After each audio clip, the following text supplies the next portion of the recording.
మనతో పెరుగుతున్న comparison virus, పక్క వారితో పోల్చడం అనే వైరస్ని మనం తీసుకున్నాం. ఈ లక్షణాలు ఎలా ఉంటాయి అంటే, మన పిల్లాడు ఏమి చేసినా మనకు అనవసరం, పక్కింటి పిల్లాడు ఏమి చేసినా మనకు గొప్పే.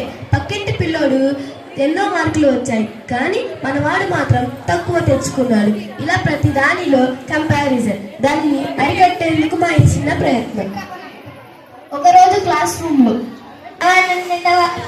అన్న చల్లేను గడ్డే తింటా.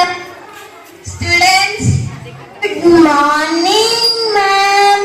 Morning, SIT down. Thank you ma'am. Attendance చెప్పండి. 1 ఫ్రెండ్ మ్యామ్, 2 మ్యామ్, 3 4. ఎగ్జామ్ బాగా రాశారా? రాశాను మ్యామ్. ఇప్పుడు నేను నీకు మార్కులు ఇస్తాను. దేవి, విష్ణు, హనీ, సాత్విక్, ఇప్పుడు మీరు మీ మార్కులు చూసుకుంటా ఉండండి.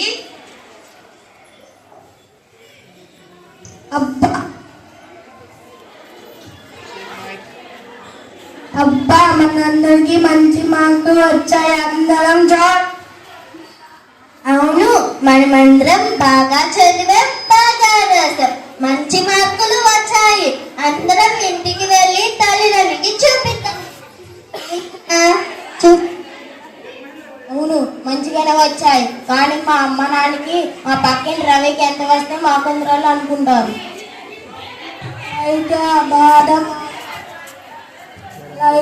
బాధ మాకు ఉంది. మా ఇంటి సుబ్బారావు అంకులు మా అమ్మకి వెళ్ళాలంటే మాకు అన్నీ రావంటారు.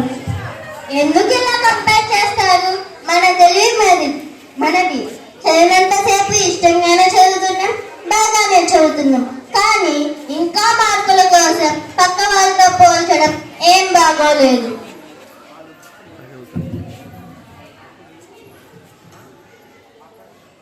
ఆ రోజు సాయంత్రం వాళ్ళ ఇంటిలో సీన్ 1.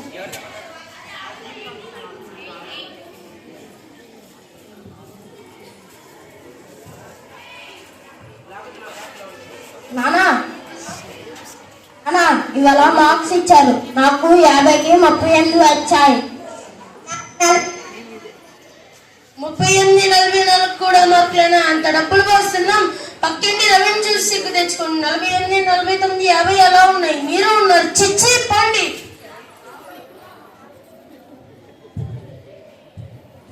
రవిని చూసి నేర్చుకోండి రా, వాడిలా ఉండండి. మీరే వేసురా బాబు.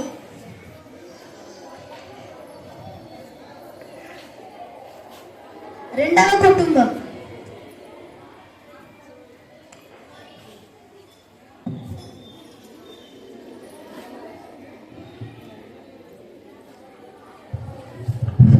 ఇవాళ పక్కింటి అక్క పెళ్లి ఉంది, రండి అందరం వెళ్ళి పడ్డాం.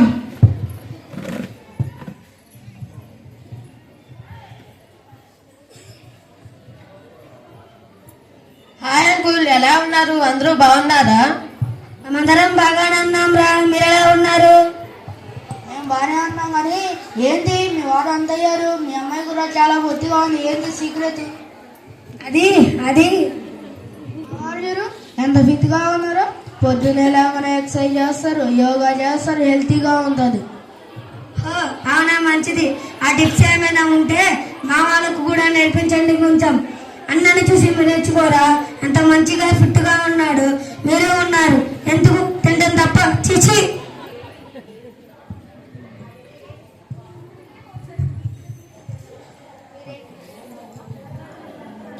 మీరేమీ బాధపడకండి, మీ నాన్న కూడా పొట్టిగానే ఉన్నాడు.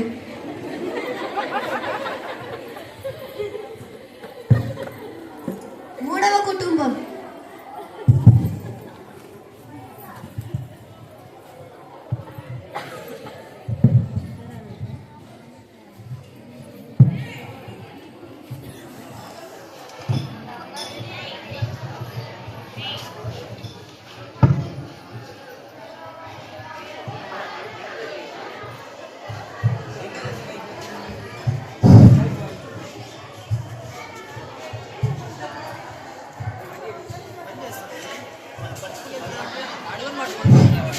నాన్న ఈ పెయింటింగ్ చూడు ఎంత బాగుందో, నేనే గీసానా?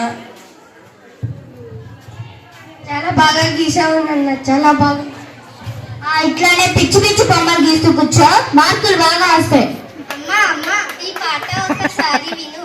శీతాకాలం మనసు నీ మనసున చోటరిగింది, సీతకు మళ్ళీ నీతో అడిగేసే మాట అరిగింది. ఎలా ఉందమ్మా? సరిపోయారు. ఒకడేమో పిచ్చి గీతలు, ఒకడేమో పిచ్చి పాటలు. పిచ్చాల దగ్గరే అన్నట్టుంది. ఇలాగే పిచ్చి గీతలతో పిచ్చి పాటలతో ఉండండి, జీవితంలో ఏమి ఎదుగురు, ఉద్యోగాలు కూడా రావు. మీ ఫ్రెండ్స్ అంతా ఎక్కడికో పోతారు, మీరు మాత్రం ఇక్కడే ఉండండి.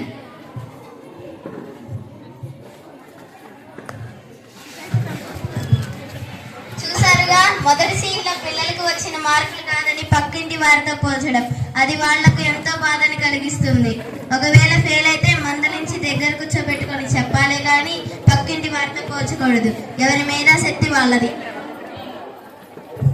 రెండవ సీన్ లో పిల్లల శరీరాన్ని పక్కింటి వాళ్ళతో పోల్చడం చాలా తప్పు. తినే ఆహారం బట్టి వాళ్ళ శరీరాన్ని బట్టి కొంతమంది పిల్లలు మంచిగా ఉంటారు, కొందరు పొట్టుగా ఉంటారు, కొంతమంది పొట్టిగా ఉంటారు.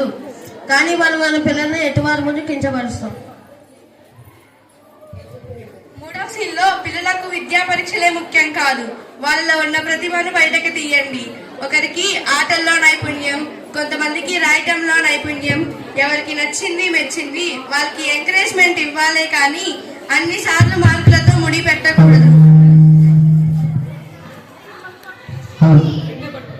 ప్రియమైన తల్లిదండ్రులారా, చూశారు కదా కంపారిజన్ వైరస్ ఎలా మనల్ని కంట్రోల్ చేస్తుందో. ఎవరి ప్రతిభ వాళ్ళది. మన పిల్లల్లో ఉన్న ప్రతిభను వెతికి తీయాల్సిన మనం వాళ్ళని పక్క వాళ్ళతో పోల్చి వాళ్ళ ప్రతిభను అణిచివేస్తున్నాం. నువ్వు ఇంతే, నీకు ఏమీ రాదు, దండగర బాబు, నువ్వు వాడిలా ఉండు, వీడిలా ఉండు అని కంపేర్ చేస్తుంటే వారిలో నిరాశ కలుగుతుంది. పైగా నేర్చుకోవాలనే ఆసక్తి తగ్గుతుంది. So don't degrade your children. ఇక నుండి అయినా మన పిల్లల ప్రతిభ తెలుసుకొని వారిని ప్రోత్సహిస్తూ గొప్పవారిగా తీర్చిదిద్దుదాం. ఈ స్కిట్ కేవలం అవగాహన కోసమే కానీ ఎవరిని ఉద్దేశించి కాదు, ఎవరిని కించపరచాలని కూడా కాదు. మీ అందరూ ఆనందించి మెచ్చుకున్నారే అని